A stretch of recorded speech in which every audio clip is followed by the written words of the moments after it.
ప్రతి student top అవ్వాలంటే కష్టం అండి, చాలా కష్టం. ప్రతి student first second third rank రావాలంటే కష్టం. 3 ప్లేసులు ఉన్నాయి, 3 పొజిషన్లు ఉన్నాయి, అది వాళ్ళ ముగ్గురికే. మిగతా వాళ్ళు కూడా మనుషులే, హ్యాపీగా ఉండాలి. మొన్న 10 days బ్యాక్ ఒక ఇన్సిడెంట్ చూశాను.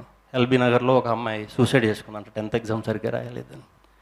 అంటే 10th ఎగ్జామ్ రాయిపోతే సూసైడ్ చేసుకుంటారా? ఇంటర్ ఫెయిల్ అయితే సూసైడ్ చేసుకుంటారా? అసలు అంటే సొసైటీ అలా తయారు చేస్తుంది, చదువు అనే దానికి ఒక ఏదో చేసేసారు బయట అందరూ కూడా. వద్దు, చదువులో ఉంచుదాం, చదువులాగే ఉంచుదాం, మనం హ్యాపీగా ఉందాం ముందు. అది వస్తే వచ్చింది, లేదంటే లేదు, ఎక్కువ టెన్షన్ పడద్దు. పేరెంట్స్ కూడా మీ పిల్లలకి ఏదైనా ఇష్టం అంటే ఒకసారి అడగండి, ఒకసారి వినండి, విని కరెక్ట్గా వెళ్తున్నాడు లేదు చెక్ చేసి కొంచెం సపోర్ట్ ఇవ్వండి.